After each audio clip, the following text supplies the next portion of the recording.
Jiena ħanmur issa fejn David Spiteri ġinġel u kif għadna fil-bidu se nitkellmu ftit dwar dak il-font illi nsejħulu il-font for a rainy day. Merħba l-ewwel net, David Dalodu. Grazzi tal-li ġejt magħna wkoll. Dana il-fond for a rainy day. Kif ħanamluh? Kif l-aħjar li tagħmlu? Mela, l-ewwel ħaġa grazzi tal-istedina u nixtieq irris lill-spettaturi tiegħek. Mela, il-fond tar-Rainy Day huwa parti mill-ippjanar finanzjarjament tal-finanzi tiegħek li trid tagħmel. Importanti li jkun nibdew mill-kunċett ta' pjanar l-ewwel. Qegħdin żmien tajjeb bħalissa għax. Ekku, għax jiġu ħafna spejjeż, hux bħalissa. U ftit ġimgħa oħra se nibdew sena ġdida. Ukoll. Mela, mela jekk qatt ma kellna dal-fond nibdew nippreparaw għalih. Mela inti għandek sena ġdida. Mela dik inti taf li għandek ċertu spejjeż. Taf li dawn se tolqot magħhom kull xahar. Għandek spejjeż bħal hekk għandek computer jista' jkollok l-internet, mela dak inti taf li kull xahar se tiġilek l-invoice u trid tħallasha. Mela aħna nirrekomandaw dawk l-ispejjeż li huma korrenti, ġifieri ta' kull xahar, dawk għandek tpoġġihom ġo account separat. Għax mhumiex tiegħek fl-aħħar mill-aħħar, ġifieri inti taf li se jiġilek 30 euros għall-internet tiegħek kull xahar. Mela aħna nirrekomandaw isma' oħroġhom u separaw. Infatti minn stħarriġ li għamilna s-sena l-oħra kien stħarriġ nazzjonali il-fuq mill-1000 ruħ. 20% jekk jagħmlu. Dawn l-ispejjeż iwarbuhom. Issa għandek spejjeż oħrajn bħall-elettriku li forsi jiġu lek darba kull 3 xhur. Però inta taf il-medja ta' dak l-ispejjeż taf inti bejn wieħed u ieħor sa fuq qed nivvinta 100 euro fi xahar. Daqqa forsi tela 105 u daqqa niżel forsi 95. Again, daka inti tista' tippjanah tajtina kull xahar sa naqta' parti biex jiena meta jiġi li l-kont tad-dawl, mhux daqqa waħda tinsib 100 euro minn x'imkien u rrid inħallasu. Mela għandek dan il-pjanar. L-istess għandek it-tfal, għandek it-tfal, għandek l-iskola, tibda f'Settembru, għandek l-ispejjeż, eċċetera. Mela dawna kollha inti tista' tippjanhom. Għandu spunt ukoll għal min jaħdem għal rasu. Bħali, jien naħdem għal rasi. Meta taħdem għal rasek, meta inti toħroġ biex titħallas, inti qed tpoġġi 18% għal VAT.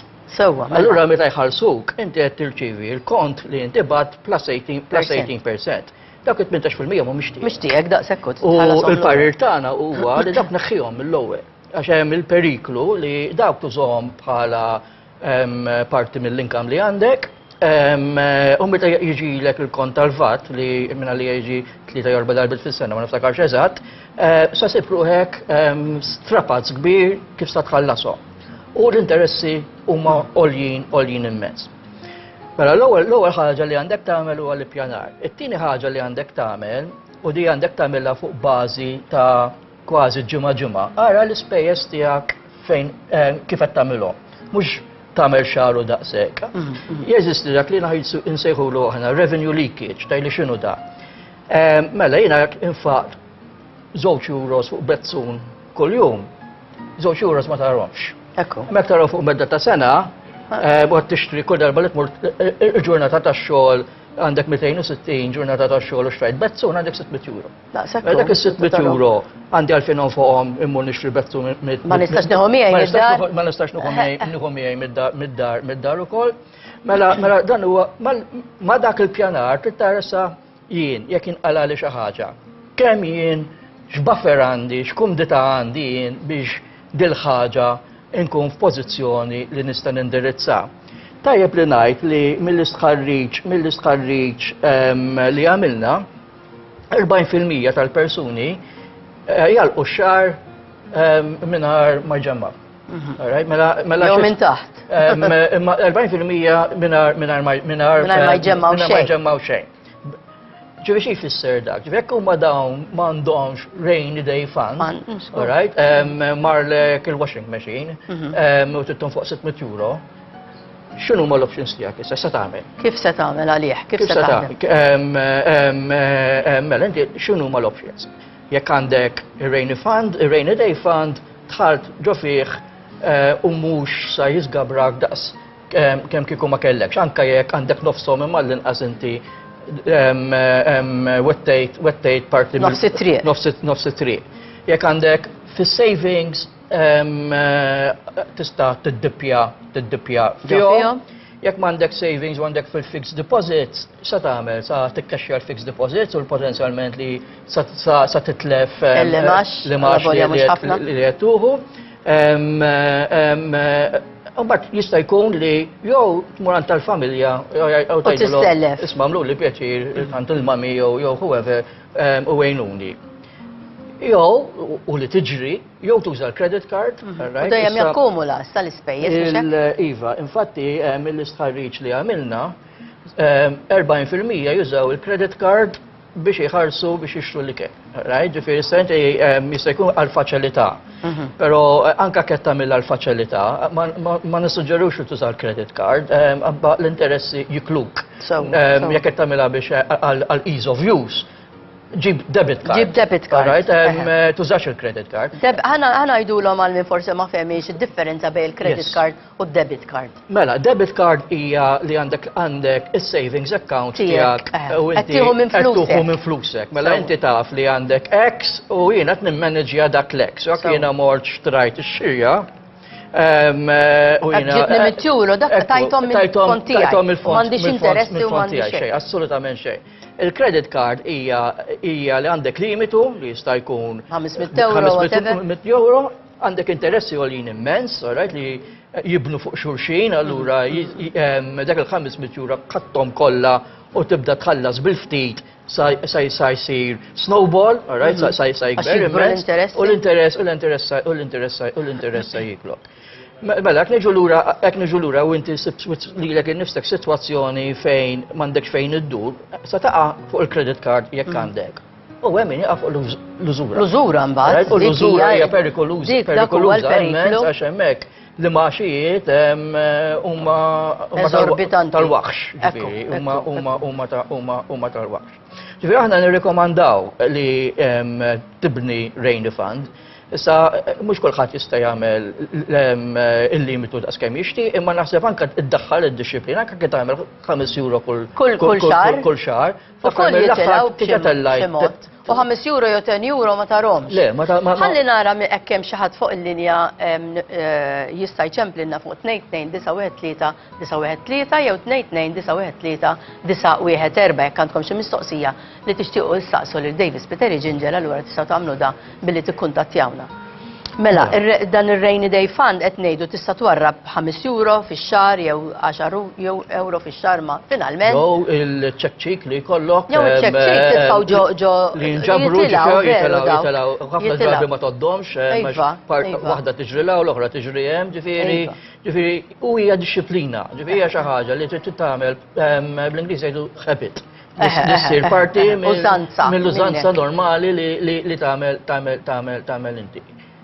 Iġifieri issa f'dan ħanajdulu emergency fund, rainy day fund, għajdlu li trid li inti qed twarrab ammont ta' flus mill-pensjoni tiegħek, ftit li tista' twarrab, mill-paga, imma dan imbagħad jien nista' nużah għalli jkun x'inhi emerġenza allura. Mela għalina emerġenza hija dik il-ħaġa li għandek bżonn, ġifieri mhux tixtieq,